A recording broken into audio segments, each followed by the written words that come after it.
I Saw Fire. Reflections on Riots, Revolt, and the Black Bloc by Doug Gilbert. Dedicated to Connie, Leona, Aragorn, and Mark, whose help, patience, and dedication made this book possible. Logical. You know, if I know that in this hotel room they have food every day, and I'm knocking on the door every day to eat, and they open the door, let me see the party, let me see like them throwing salami all over I mean, just like throwing food around. But they're telling me there's no food in here. You know what I'm saying? Every day. I'm standing outside trying to sing my way in. You know what I'm saying?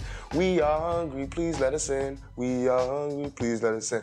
After about a week, that song is gonna change to we hungry, we need some food. After 2-3 weeks, it's like, you know, give me all the food, breaking out the door. And after a year, then you just like, you know what I'm saying? I'm picking the lock, coming through the door, blasting, you know what I'm saying? It's like you hungry, you reached your level, you don't want any more. We asked 10 years ago. We was asking with the Panthers. We was asking with them, you know, with civil rights movement. We was asking, you know, now those people that were asking, they're all dead and in jail. So now what do you think we're gonna do? Ask? Tupac Amaru Shakur.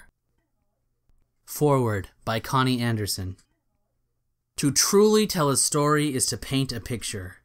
To make the colors so vivid that the readers and listeners can't help but feel invested in the palette of its world.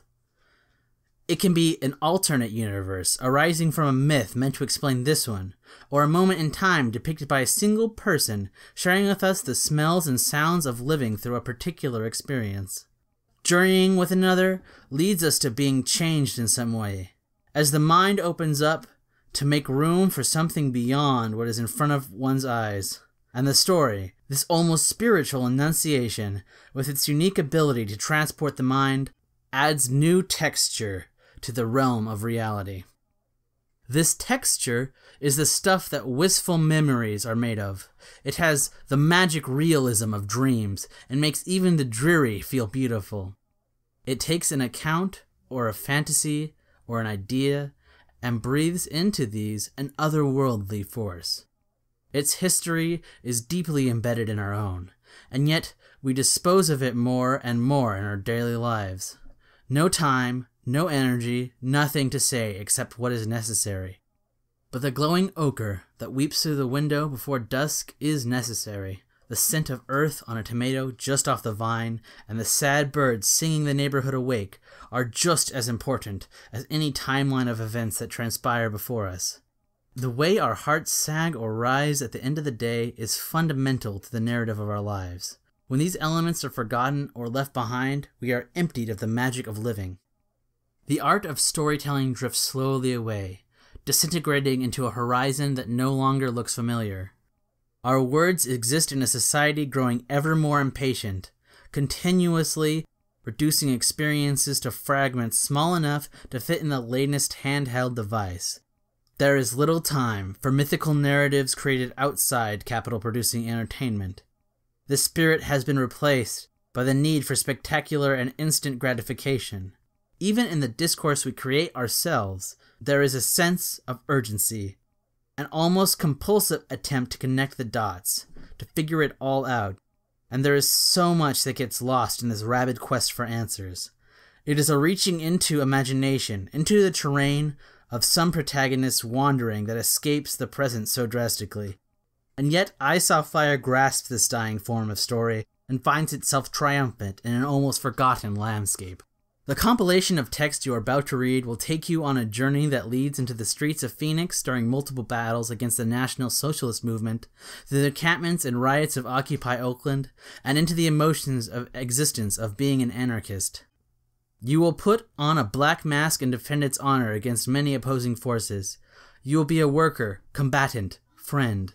You will feel what the author felt as he lived these events, never being deprived of the many layers that made each moment singular along the way. This is no ordinary book for contemporary times. It doesn't shy away from personal narrative, nor simply create a memoir of circumstances.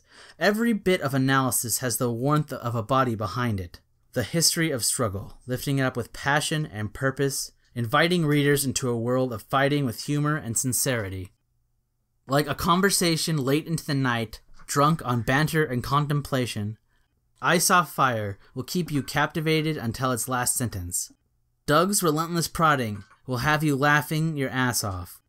As antagonists ranging from police, an unsettling mural, and the left are all deflated by our protagonist's abhorrence.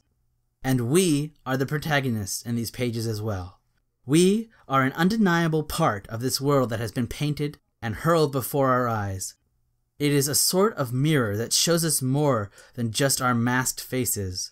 It reveals the terrible essence of the society we scheme against, the fuel inside our hearts propelling us onward, and the special moment in time when fear becomes secondary and we strike back with vehemence that knows no apologies. It is with joyful excitement that I send you off on this quest, enchanted by the thought of violence in quiet little Santa Cruz, and into the university, as our protagonist looks to seize the resources such a deplorable facility clutches selfishly. You will be transported to the Oakland General Strike, tasting tear gas in the streets and feeling more alive than ever before.